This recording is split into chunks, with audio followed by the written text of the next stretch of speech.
ibadah Minggu online hari ini Tuhan. Biar Roh Kudus urapi kami, pribadi lepas pribadi, untuk kami terus memiliki roh yang menyala-nyala dalam Tuhan.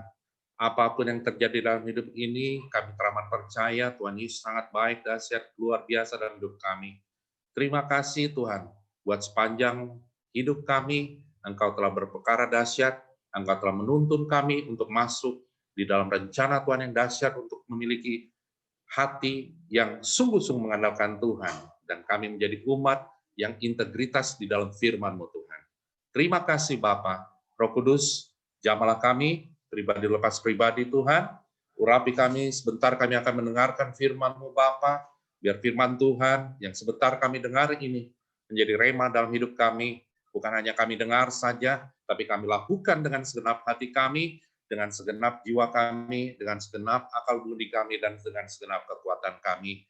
Urapi mulut bibir dan hamba-Mu yang tidak ada apa-apanya ini Tuhan, biar bukan perkataan hikmat manusia yang keluar daripadanya, tapi perkataan hikmat Roh Kudus-Mu sendiri yang menyertainya Bapa. Biar Tuhan ini semakin besar, bertambah-tambah dalam hidup kami, dan kami semakin berkurang-kurang Tuhan. Kami mohon sebelumnya Bapa, ampuni dosa kesalahan kami, itu juga orang lain terhadap kami, biar kami layak menerima berkat rohani jasmani dalam hidup kami, sehingga hidup kami bukan kami lagi sendiri, tapi Kristus Yesus yang ada dalam hidup kami. Terima kasih Tuhan, hanya di dalam nama Tuhan Yesus Kristus kami telah berdoa dan mengucap syukur. Haleluya. Amin. Kita beri kemuliaan bagi nama Tuhan Yesus. Shalom Bapak Ibu Saudara yang kasih dalam Tuhan. Puji Tuhan, kembali kita dapat bertemu lagi di dalam ibadah online pada hari ini. Dan saya percaya saudara sekalian terus ada dalam lindungan Tuhan, tetap sehat dan kuat bersama dengan Tuhan Yesus, karena kita di tahun 2021 ini, di mana adalah tahun integritas, ya, Year of Integrity, kita percaya Tuhan sedang membuat kita masuk di dalam rencananya yang luar biasa, di tengah kesulitan sekalipun, di tengah keadaan yang tidak enak sekalipun, Dia tetap dahsyat dalam hidup kita. Amin. Nah, saya ajak saudara untuk kita merenungkan firman Tuhan. Tema khotbah saya hari ini adalah menjadi orang yang berintegritas. Nah, seringkali kita mendengar kata-kata integritas. Nah, pertanyaannya adalah orang berintegritas itu seperti apa, saudara? Ya, orang yang berintegritas itu adalah orang yang pikirannya, perasaannya, dan juga perkataannya itu sama dengan perbuatannya. Karena seringkali kita bertemu dengan orang, waktu dia berkata, ya, berpikir, tidak sesuai dengan tindakannya. Sehingga ada orang bilang, muna banget nih, munafik, ya kan? Cuma pintar ngomong doang, tapi kelakuannya tidak.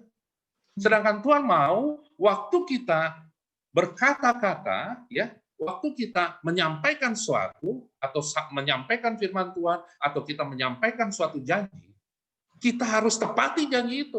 Kita harus lakukan itu. Jadi bukan hanya janji tinggal janji. Nah, Tuhan mau supaya kita selaras, baik perkataan kita, baik pikiran kita, baik perasaan kita, itu dengan perbuatan kita.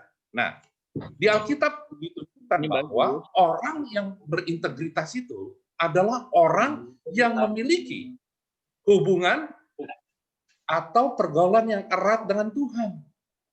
Kalau saudara baca di Alkitab, semua hamba-hamba Tuhan yang Tuhan pakai dahsyat itu, dia memiliki integritas yang luar biasa. Karena kenapa? Mereka punya hubungan yang erat atau hubungan yang intim dengan Tuhan. Contohnya seperti apa, saudara? Contohnya adalah Yusuf. Saudara bisa lihat kehidupan Yusuf. Daniel, juga Habakuk. Nanti 3 orang pertama ini nanti akan saya bahas satu persatu.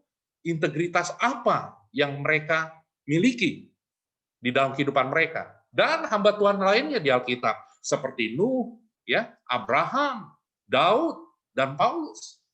Nah, bagaimana kita menjadi orang yang berintegritas, ya kan? Kita akan lihat dulu pertama, ya, dari 3 tokoh Alkitab yang saya mau bahas ini, Pertama adalah kehidupan Yusuf.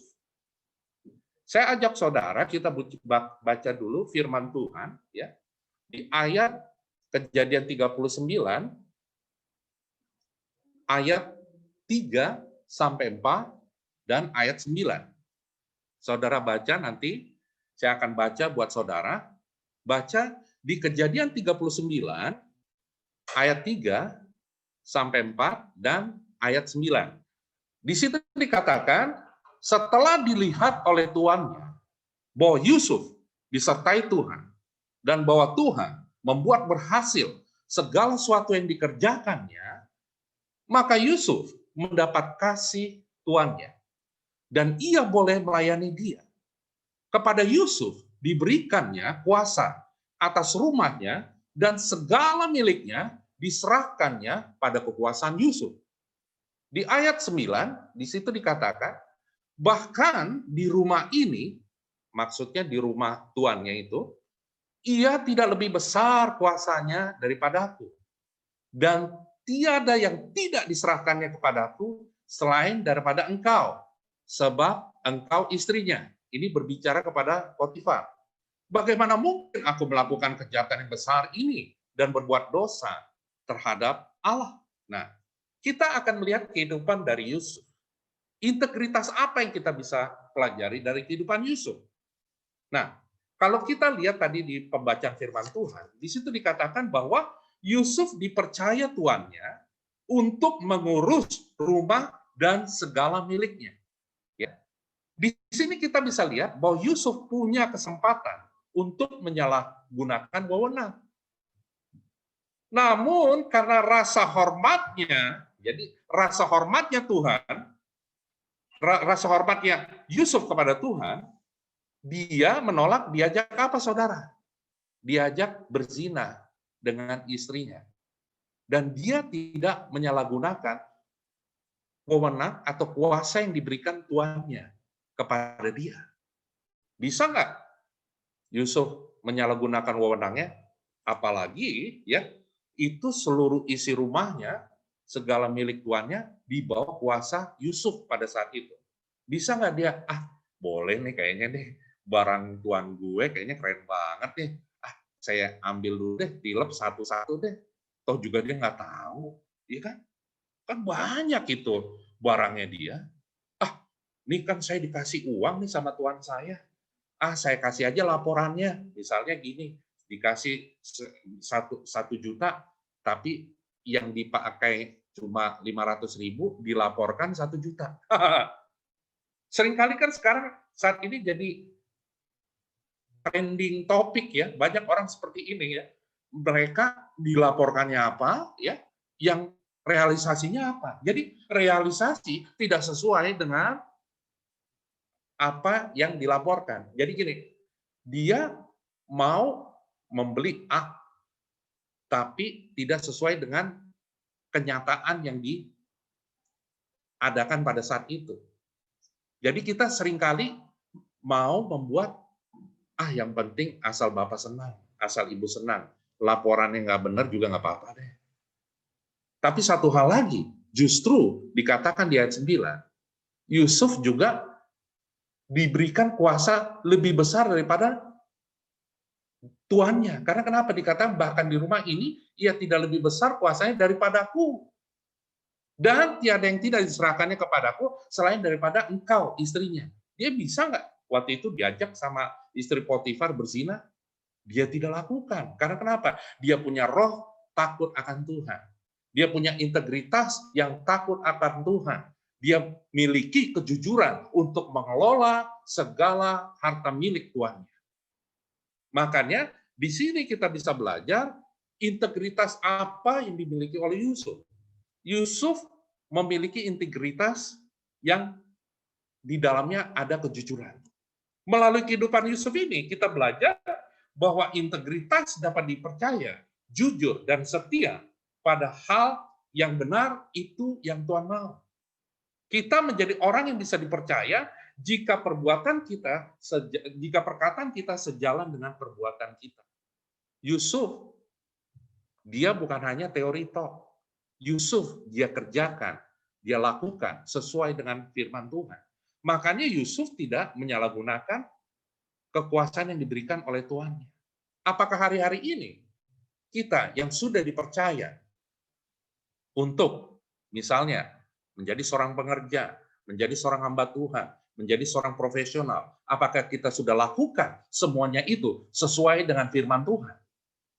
Apakah kita melakukannya? Nggak apa-apalah, kita melakukan hal-hal yang jelek sedikit nggak apa-apa deh, korupsi dikit-dikit nggak apa-apa deh, atau melakukan ya kita dugem-dugem sedikit juga nggak apa-apa lah, atau nonton film porno juga nggak apa-apa kan nggak masalah. Toh juga nggak ada yang lihat, padahal dia hamba Tuhan, padahal dia seorang yang memiliki keluarga yang baik, tapi sikap hidupnya tidak sesuai. Dan dia juga menyampaikan firman Tuhan, tapi tidak lakukan. Apakah Tuhan akan berkenan kepada hidup kita seperti itu? Tidak akan, saudara. Justru kita menjadi orang cuma pintar teori, tapi tidak melakukan firman Tuhan. Jadi seperti calo surgawi, ya kita sampaikan bertobatlah sebab kerajaan surga telah datang. Tetapi kehidupan kita tidak sesuai dengan firman Tuhan.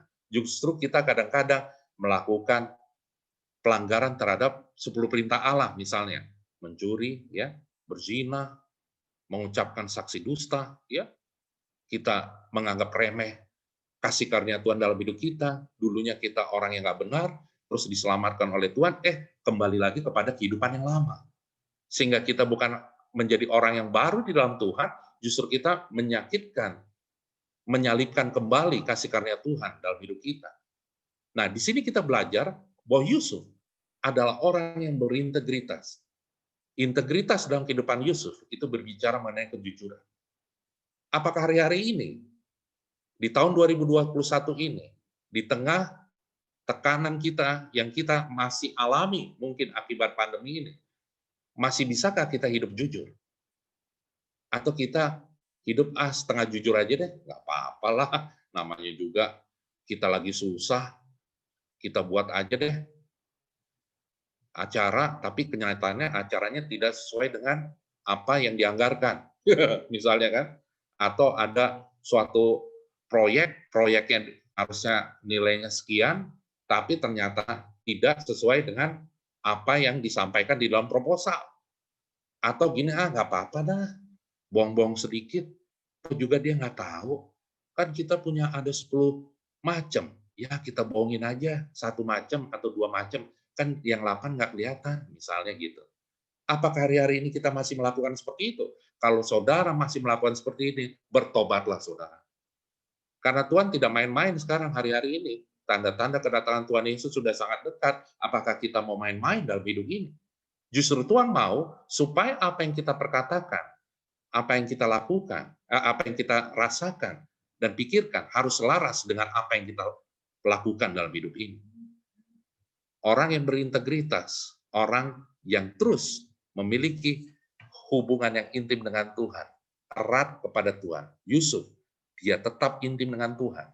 Walaupun kita tahu kehidupan Yusuf, dia sempat menjadi budak, dia sempat dipenjara, dan Tuhan percayakan akhirnya hidupnya menjadi berkat buat bangsa Mesir. Dia diangkat menjadi orang kedua setelah Firaun. Saudara bisa bayangkan seperti ini? Saya aja nggak bisa bayangkan. Karena kenapa? Caranya Tuhan itu luar biasa. Bisa seorang narapidana menjadi Perdana Menteri. Justru banyak sekarang orang Perdana Menteri atau Presiden jadi narapidana. Bahkan pejabat jadi narapidana. Ini justru narapidana jadi pejabat yang memiliki roh takut akan Tuhan. Yang memiliki excellent spirit of God. Tuhan mau kita hari-hari ini miliki roh yang luar biasa dalam Tuhan. Jadi, apa yang kita bisa pelajari dari kehidupan Yusuf? Yang pertama ini adalah bahwa integritas di dalam kehidupan Yusuf berarti kejujuran. Nah, yang kedua, kita belajar dari kehidupan Daniel. Di Daniel 6, 4-7. Kita baca ya, Daniel 6 ayat ke-4 sampai 7. Di situ dikatakan, kemudian para pejabat tinggi dan wakil raja itu mencari alasan dakwaan terhadap Daniel dalam hal pemerintahan, tetapi mereka tidak mendapat alasan apapun atau sesuatu kesalahan, sebab ia setia dan tidak ada didapati suatu kelalaian atau sesuatu kesalahan padanya. Maka berkatalah orang-orang itu, kita tidak akan mendapat suatu alasan dakwaan terhadap Daniel ini, kecuali dalam hal ibadahnya kepada Allahnya. Kemudian bergegas-gegaslah para pejabat tinggi dan wakil raja itu menghadap raja, serta berkata kepadanya, "Ya Raja Darius, kekallah hidup Tuanku.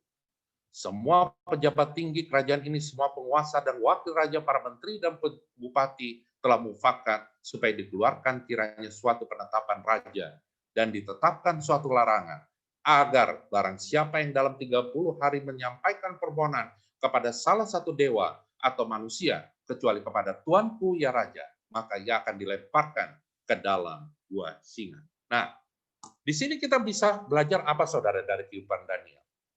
Posisi Daniel, ya, kalau saudara baca firman Tuhan ini, dia itu seorang pejabat tinggi di kerajaan Media Persia, ya. Dia itu karena dia punya posisi yang tinggi, ini membuat banyak pejabat lain ini iri hati dan tidak senang. Mereka berusaha menjatuhkan Daniel. Dengan cara apa, saudara? Dengan cara mereka mempengaruhi Raja Darius untuk mengeluarkan perintah terkait larangan ibadah kepada siapapun kecuali raja. Lalu apa tindakan Daniel waktu dia menghadapi tantangan seperti ini atau intimidasi seperti ini? Apakah Daniel langsung ciut atau Daniel takut? Loh, selama ini kan dia kan berdoa kepada Tuhan setiap hari menghadap ke Yerusalem. Dah, tiba-tiba Raja Darius memberikan perintah untuk menyembah dia. Jadi ada larangan ibadah, tidak boleh ibadah kepada siapapun selain kepada raja. Daniel tidak gentar.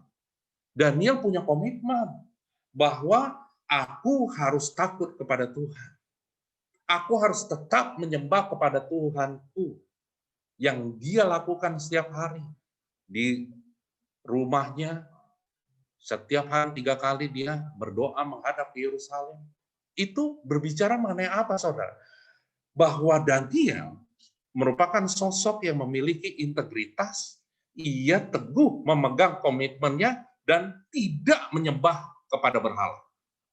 Dia tetap berkomit, aku tetap menyembah kepada Tuhan, tidak menyembah kepada raja atau tidak menyembah kepada berhala apapun, walaupun ada apa? Ada tantangannya bahwa barang siapa yang tidak menyembah kepada raja, ia akan dimaksudkan ke gua singa. Lihat, saudara, dia tidak takut. Bagi dia, lebih baik hidup bagi Tuhan daripada dia mati tidak di dalam Tuhan. Daniel komitmen kepada firman Tuhan. Dia percaya, sekali aku percaya kepada Tuhan, dia akan membela aku. Jadi, di sini kita belajar bahwa kehidupan Daniel itu memegang komitmennya dan mempertahankannya sampai akhir, walaupun itu membutuhkan pengorbanan.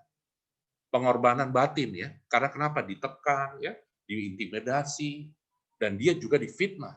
Tapi satu hal, waktu dia berjalan di dalam kebenaran firman Tuhan, waktu dia tetap pegang teguh firman Tuhan, dia komit kepada firman Tuhan.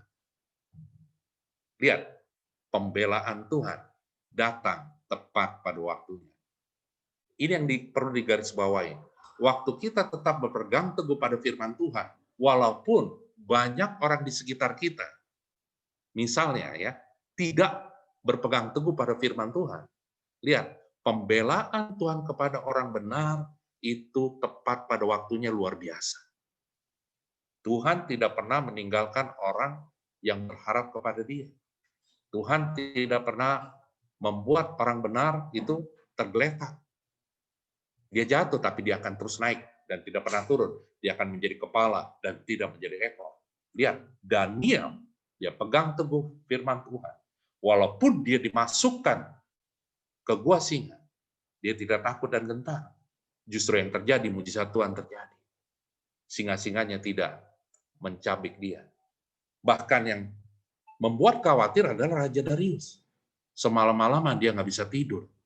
Karena kenapa? Dia sangat sayang kepada Daniel, tapi karena dia melakukan satu perintah untuk melarang orang menyembah selain kepada dia, dia langsung mikir gini, oh kok kena ke Daniel? Tapi dia percaya bahwa dia berbicaralah, Daniel, berharaplah kepada Tuhanmu. Tuhanmu yang kau sembah. Raja Darius berkata seperti itu. Dan apa yang terjadi? Justru Tuhan yang disembah Daniel adalah Tuhan yang hidup dan Tuhan membela dia. Di sini kita belajar integritas dari Daniel adalah dia memiliki komitmen yang teguh kepada firman Tuhan. Tadi Yusuf, dia jujur. Komit berintegritas yang artinya jujur. Jadi Yusuf hidup jujur, benar, sesuai dengan firman Tuhan.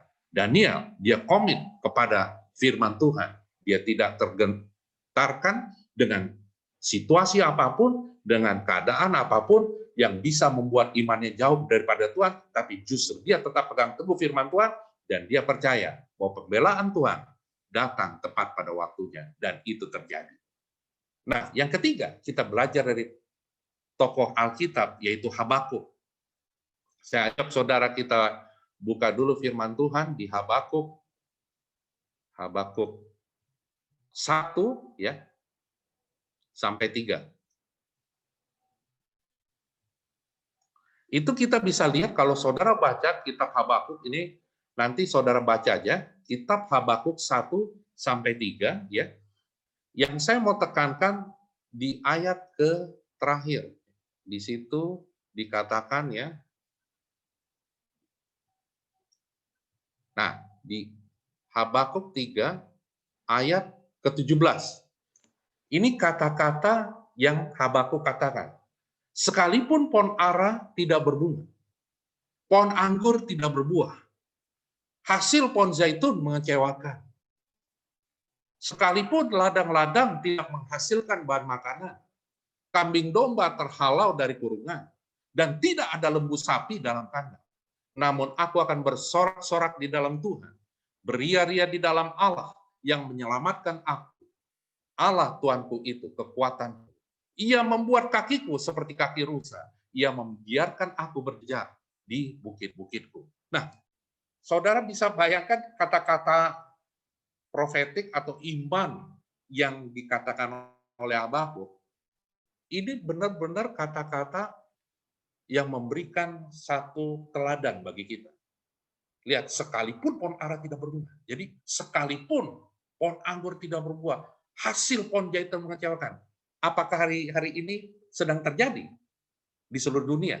Di tahun 2021, dari tahun 2020 sampai saat ini, masih terjadi kan? Yes, masih terjadi. Karena kenapa? Akibat pandemi COVID-19 ini, banyak orang yang terpapar, banyak juga orang sulit untuk berbisnis, banyak juga orang yang kehilangan pekerjaannya, atau dirumahkan, banyak ekonomi sekarang kadang-kadang susah untuk mempekerjakan karyawan juga harus mikir lagi. Perusahaan dulunya ekspansi, tapi sekarang justru tidak ekspansi.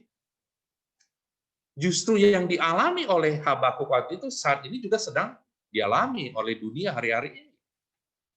Akibat COVID-19 ini. Nah, yang mau kita belajar dari Habakuk adalah Habakuk ini ya dikenal sebagai seorang nabi yang memiliki integritas dalam soal leadership, dalam soal kepemimpinan ya. Situasi yang sulit yang dihadapi dia seperti penindasan, ketidakadilan dan kekerasan tidak membuat dia meninggalkan Allah. Justru membuat dia percaya sekalipun ini tantangan banyak, sekalipun masalah banyak, persoalan datang, tapi ada kata kunci di ayat 18 ya, di Habakuk 3 ayat 18, namun aku akan bersorak-sorak di dalam Tuhan, beria-ria di dalam Allah yang menyelamatkan aku. Dia adalah seorang pemimpin yang punya pemikiran, percaya bahwa tekanan sekalipun datang, tapi aku percaya aku tetap sukacita di dalam Tuhan. Aku tetap bersyukur di dalam Tuhan. Karena saya percaya, mungkin Habakuk perkatakan gitu, saya percaya bahwa segala perkara dapat kutanggung di dalam Dia yang memberikan kekuatan bagiku. Di atas ucapan syukur, itulah Tuhan memberikan kekuatan bagiku. Apa yang dialami oleh Habakuk juga dialami oleh Paulus di dalam menyampaikan firman Tuhan, menyelesaikan amanat agung Tuhan Yesus. Dia juga banyak mengalami penindasan, kesusahan, ya, difitnah, didera, dan banyak hal-hal lain yang tidak enak. Tapi tidak ada satupun kata-kata penyesalan yang diucapkan oleh Paulus. Begitu juga yang dilakukan oleh Habakuk. Justru Habakuk tetap percaya bahwa Tuhan akan menegakkan atau memberikan keadilan atas orang benar. Dia percaya bahwa orang benar tidak akan ditinggalkan oleh Tuhan. Melalui kepemimpinan dia ini, banyak juga orang-orang dimenangkan, banyak juga orang-orang mengenal siapa Tuhan yang disembah oleh Habakuk.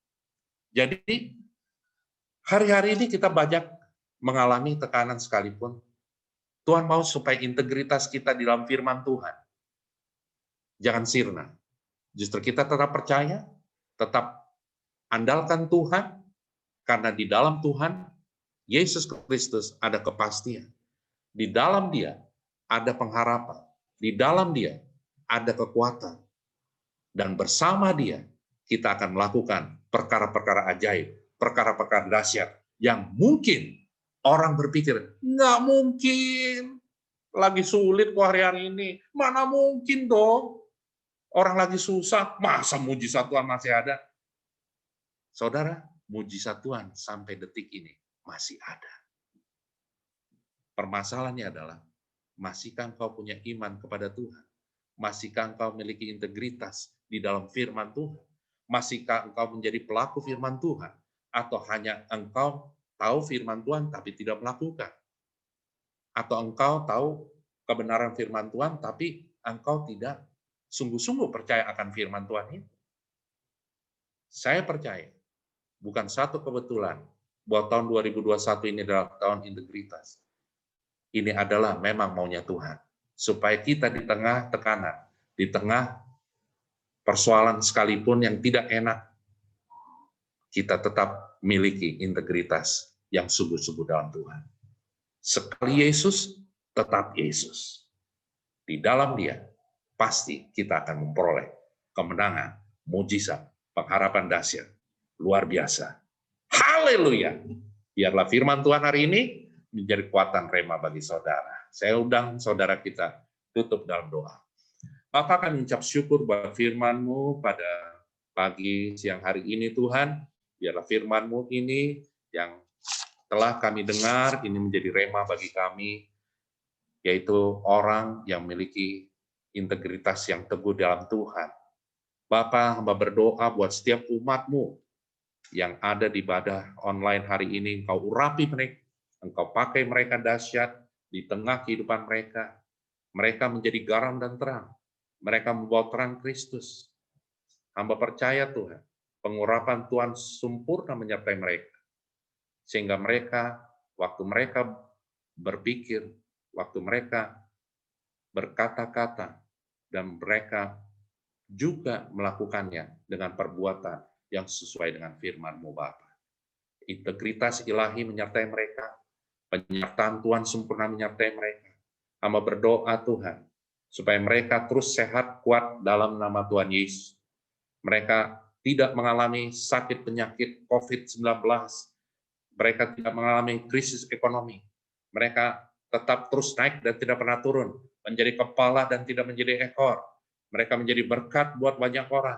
Di tengah kesulitan sekalipun, Engkau bisa buat mujizat, berkat-Mu yang dahsyat. Sehingga mereka juga menjadi berkat bagi banyak orang untuk kemuliaan nama Tuhan. Terima kasih Bapak. Berkati GBI Cipayung Raya, seluruh jajaran yang ada, Gembala Pak Arlen Pasaribu, juga para pengerja jemaat yang ada, Tuhan pakai mereka untuk mereka menjadi alat Tuhan, berdampak bagi kemuliaan nama Tuhan Yesus dalam hidup mereka. Sehingga hidup mereka bukan mereka lagi sendiri, tapi Kristus Yesus yang ada dalam hidup mereka. Terima kasih Bapa, biarlah firman-Mu ini terus ada dalam hati kami dan kami lakukan dengan segenap hati kami. Terima kasih Tuhan, hanya di dalam nama Tuhan Yesus kami telah berdoa dan mengucap syukur. Haleluya. Amin. Saya kembali